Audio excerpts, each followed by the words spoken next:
Welcome to my channel.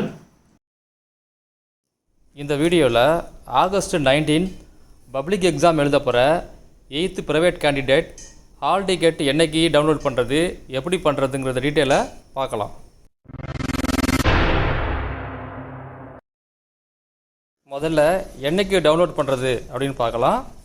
August 12 அன்னைக்கு evening 4 மணிக்கு மேலே டவுன்லோட் பண்ண ஆரம்பிக்கலாம். அடுத்ததாக எப்படி டவுன்லோட் பண்ணுறதுன்னு பார்க்கலாம். இந்த வீடியோ டிஸ்கிரிப்ஷனில் ஒரு லிங்க் கொடுத்துருக்கேன். அந்த லிங்கை கிளிக் பண்ணிங்கன்னா இந்த மாதிரி பேஜ் ஓப்பன் ஆகும். இதில் முதல் பாக்ஸில் உங்கள் அப்ளிகேஷன் நம்பர், அதாவது நீங்கள் அப்ளை பண்ணும்போது உங்களுக்கு ஒரு ரெசிப்ட் கொடுத்துருப்பாங்க. அந்த ரெசிப்டில் இருக்கும் பாருங்க மேலே அப்ளிகேஷன் நம்பர்னு, அந்த நம்பரை என்ட்ரு பண்ணணும். ரெண்டாவது பாக்ஸில் உங்கள் டேட் ஆஃப் பர்த்தை என்ட்ரு பண்ணணும். என்ட்ரு பண்ணும்போது இயர், மந்த், டேட் வரிசையாக அந்த மாதிரி என்ட்ரு பண்ணுங்கள். நடுவில் ஐஃபன் போடுங்க. அண்டர் ஸ்கோர்னு ஒரு சிம்பிள் இருக்கும், அந்த சிம்பிளை போடாமல் ஐஃபன் போடுங்க.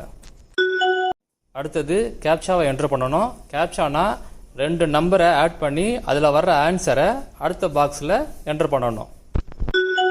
இப்போ சர்ச் கொடுத்தீங்கன்னா நெக்ஸ்ட் பேஜ் ஓப்பன் ஆகும். நெக்ஸ்ட் பேஜில் உங்கள் நேம் காட்டும், அது கீழே டவுன்லோட் கேட்கும். டவுன்லோட் கொடுத்தீங்கன்னா ஹால் டிக்கெட் டவுன்லோட் ஆகும். இந்த வீடியோ ஃபஸ்ட் டைம் பார்க்குறவங்க இந்த சேனலை சப்ஸ்கிரைப் பண்ணி பக்கத்தில் உள்ள பெல் ஐக்கானை கிளிக் பண்ணுங்கள். அப்போ தான் நான் போடுற வீடியோட நோட்டிஃபிகேஷன் உங்கள் ஃபோனுக்கு வரும். இந்த வீடியோ யூஸ்ஃபுல்லாக இருந்துச்சுன்னா ஒரு லைக் பண்ணுங்கள். தேவைப்பட்டால் உங்கள் ஃப்ரெண்ட்ஸுக்கு ஷேர் பண்ணுங்கள். ஏதாவது கேட்கணும்னா கமெண்டில் கேளுங்கள்.